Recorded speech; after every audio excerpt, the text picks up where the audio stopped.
Buenos días a todos. Como bien decías, el alcalde, por desgracia, no nos ha podido acompañar hoy. Tenía un tema con el tema sanitario. Bien, creo que lo primero es agradeceros vuestra invitación y sobre todo en un día tan significado como hoy que conmemoramos el 5º aniversario de la aprobación de la Agenda 2030. Es una agenda, yo creo que es fundamental y muy importante en todos los sentidos. Y desde el Ayuntamiento, para nosotros los Objetivos de Desarrollo Sostenibles son un reto, son algo que lo hemos convertido como eje, o lo consideramos, que es uno de los ejes fundamentales dentro de esta legislatura y dentro de todas nuestras actuaciones, porque me parece que es evidente para todos que o bien los asumimos o los llevamos a cabo realmente, o si no, realmente la viabilidad que tenemos de nuestro estilo de vida está puesta muy en duda. No es ya, creo que ya no es una opción, creo que en este momento es algo que ya ni no tan solo nos lo podemos estar planteando, ni es tan solo un criterio ideológico, es un criterio de práctico y de practicidad y ponerlo en marcha. Pero yo iría un paso más allá, creo que es necesario empezar a actuar. Digamos que creo que muchas veces es algo que, igual que ha pasado en todos los temas de sostenibilidad, hemos hablado mucho y actuado no tanto como tendríamos que haber hecho. Entonces, desde mi punto de vista, es necesario, y desde el Ayuntamiento nuestro, así lo creemos, que hemos de actuar realmente y hemos de entrar dentro de actuaciones concretas para poder empezar a llevar a cabo toda esta serie de retos que tenemos delante, que, como decía, creo que son fundamentales. Van a definir nuestro estilo de vida dentro de los años futuros, de los años que vienen hacia adelante. Son retos que además, y como muy bien sabéis y habéis expuesto, son retos transversales que afectan a todas las áreas. A la mía, en este caso en concreto, que es el área de medio ambiente y bienestar animal, por supuesto, ¿no? Nos cae completamente la mayor parte de objetivos de ellos, pero afectan a todo el resto de áreas, están implicadas dentro de estos retos. Vivimos, y el hecho de que el alcalde no haya podido estar aquí es una demostración, tiempos de pandemia, estamos metidos dentro de una situación un poco especial y tiempos de incertidumbre, si me lo permitís, y de una cierta angustia entre todos, porque no sabemos realmente cómo va a venir. Tiempos de crisis sanitaria y de crisis económica. Y depende un poco de nosotros cómo saldremos de esta situación. Es una situación complicada y probablemente, y desde Palma y desde Baleares, donde vivimos del turismo, lo vivimos de una forma todavía mucho más dramáticamente, no sabemos cómo saldremos. Es una incógnita. Probablemente todos esperamos que podamos salir mejores y para esto trabajamos, pero creo que hemos de hacer un esfuerzo muy, muy importante para que sí sea. A mí me gustaría, enfrente de todo esto, concretar un poco y contaros algunas de las experiencias que tenemos aquí en el Ayuntamiento de Palma, de actuaciones que hemos realizado justamente dentro de para el conseguimiento de estos ODS. Como decía muy bien Miguel Morcillo, una de las facetas más importantes para poder sobre todo a nivel medioambiental, y yo creo que en muchos más aspectos, que hay que transformar dentro de las ciudades, es el tema de la movilidad. La movilidad, en este momento, estamos en una situación de cambio completo. Cambio completo, por un lado, medioambiental, no podemos seguir dependiendo del petróleo, del sistema convencional que tenemos, que además, seamos sinceros, había llegado a su saturación ya hace muchos años. La idea está del sistema de transporte a través de vehículos privados ya no era soportable por ninguna ciudad, nos estaban invadiendo todos los espacios, la contaminación, y además estaba saturado. O sea, todas las vías de comunicación las teníamos saturadas.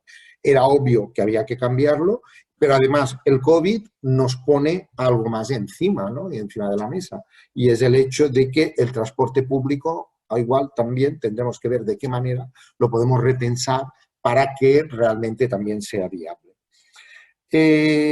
Como decía, una de las cosas que nos quedó muy patente durante los años, durante los meses, perdón, años gracias a Dios, ¿no? Durante los meses de confinamiento, era que la ciudad se tenía que recuperar para los ciudadanos y que los peatones tienen que recuperar aquel espacio que los vehículos a través de todos estos años, digamos, nos han ido quitando.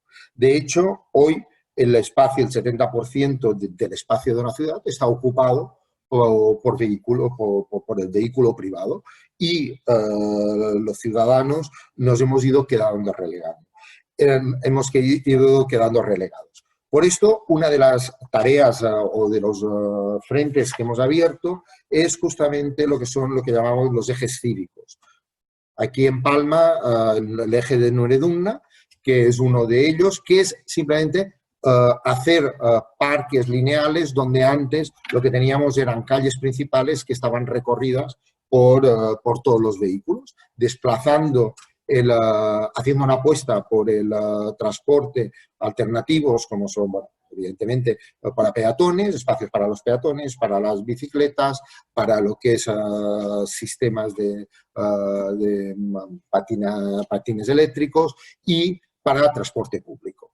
De tal manera que lo que queremos es ir recuperando cada vez más lo que son los espacios que antes tenían los vehículos. En este caso, este proyecto de Nuredunna nos recupera del orden de 11.000 metros cuadrados de superficie convertidos ahora ya en parque, lo que antes eran coches. El Palma 30. Esto ya lo ponemos en marcha a partir de octubre y lo que buscamos es, bueno, lo que hacemos es reducir la velocidad de toda la ciudad, excepto algunas vías que se permitirá la velocidad a 50 kilómetros, a 30 kilómetros como máximo. Con lo cual, todo el espacio que antes ocupaban solo los vehículos es un espacio que podrá ser compartido por vehículos privados, por transporte público, por bicicletas, por peatones. La reducción de la velocidad nos permite, por un lado, ganar en seguridad, mucha más seguridad de los ciudadanos, reducir la reducción de emisiones, con lo cual ayudamos también a una lucha contra la emisión de CO2 y convertimos y hacemos una ciudad mucho más amable. Es decir, reducimos también ruidos y conseguimos que el espacio sea compartido con diferentes sistemas de transporte. El otro de los aspectos es el plan general. El plan general ya lo hemos desarrollado absolutamente encuadrado dentro de lo que son los ODS. Es un plan general, es una oportunidad de cambio de vida y de calidad de vida para todas las personas y es algo que tendrá una incidencia dentro de los próximos 20 años. Dentro de este plan general se han potenciado conceptos como la ciudad de 15 minutos. Todo tiene que estar a 15 minutos. Hemos de reducir al máximo el transporte de las personas que al final, dentro de un concepto yo creo que ya obsoleto, que habíamos llegado, que vivíamos a 40 kilómetros de nuestro puesto de trabajo y íbamos a comprar a 30 kilómetros más. Esto hay que reducirlo, hay que potenciar lo que es el comercio local, hay que intentar que la vida se desarrolle dentro de una distancia mucho más reducida. Y dentro de esto volvemos otra vez a otros conceptos como son la agricultura de cercanía. Palma tenía todos los alrededores, toda una zona de huerta que estaba absolutamente casi abandonada. Entonces, hay todos unos parques agrarios que se integrarán dentro ha de ser el centro de alimentación de la ciudad y acercarlo y empezar a trabajar dentro del tema del kilómetro cero, ¿no? De agricultura de kilómetro cero, que es otro de los conceptos que queremos trabajar. En todo esto hay un aspecto que nunca podemos olvidar y más ahora con el COVID todavía más, y es la parte social. La parte social en este momento para nosotros es crítica, tanto de ayuda a las familias, ayuda a todas las personas, no podemos dejar a nadie atrás. La crisis económica y la crisis sanitaria no puede ser una excusa para caer en ayudar a una pequeña minoría y una parte de la población quede descolgada y entren dentro de la marginación. Y esto nos obliga a hacer un esfuerzo añadido de ayudas sociales a una parte importante de la población. Ayer mismo aprobamos un paquete de 3 millones de euros más para ayudas sociales justamente para este sector de la población que se verá tan afectado por la crisis económica que estamos viendo que va a venir en muy breve. Y por otro lado, además de ayudar a las familias, tenemos que ayudar tanto a comerciantes como a pequeñas empresas, como a los autónomos, para que hay que reactivar la economía en todo lo que esté en nuestra medida, poderles ayudar para que todo este sistema o esta red económica no se nos caiga, podamos de nuevo elevarla. Por último, quería comentar un poco la introducción que hacía Miguel Morcillo sobre el pacto de alcaldes. Nosotros también estamos en el pacto de alcaldes, estamos trabajando en el PACES y aquí tenemos un plan muy ambicioso de conseguir que el 100% de las instalaciones municipales, yo soy el presidente de Maya, y Maya es la empresa municipal que nos dedicamos a dar suministro de agua como la recogida de basuras y limpieza de la ciudad, y somos uno de los mayores consumidores de energía de la ciudad.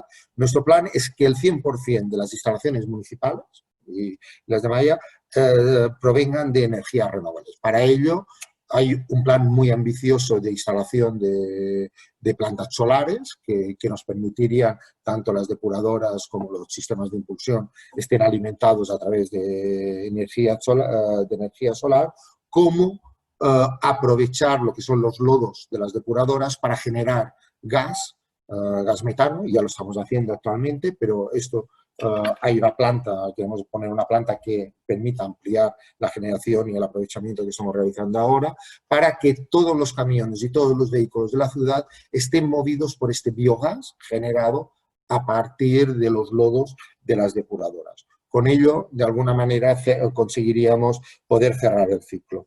Y otro proyecto que tenemos, este es creo muy interesante y muy ambicioso, es un proyecto de que es aprovechar un acuífero que está muy cercano a la ciudad de Palma, que es el acuífero del Pla de Sant Jordi, que queremos que aprovechemos las aguas regeneradas para reinyectarlas dentro de este acuífero y, extrayendo el agua del acuífero a la vez, luego depurarla y poder ser el agua que alimenta la ciudad.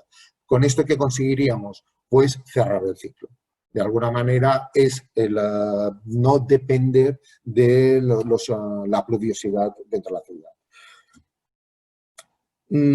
Yo como conclusión, y no me quiero alargar mucho más, creo que estamos actuando en múltiples facetas en la medida que nos permiten nuestros medios, pero quisiera hacer un poco un llamamiento porque creo que las administraciones a veces tenemos una capacidad, pero una capacidad limitada. Llegamos hasta donde llegamos. Es importante que actuemos, es fundamental que actuemos, pero la ciudadanía, el sector privado tiene que actuar también. Sin él no llegaremos a los objetivos que nos marcamos de ninguna de las maneras. Nuestra capacidad de actuación es la que es. Es evidente que los ayuntamientos y las administraciones locales somos un poco la administración de primera línea, somos los que estamos al pie de la calle, somos los que actuamos más directamente, pero nuestra capacidad, vuelvo a repetir, muchas veces es la que es, necesitamos la ayuda de las otras administraciones, por supuesto, y sobre todo de la ciudadanía y del sector privado para que también se comprometa a intentar cumplir los objetivos de sostenibilidad. Muchas gracias a todos.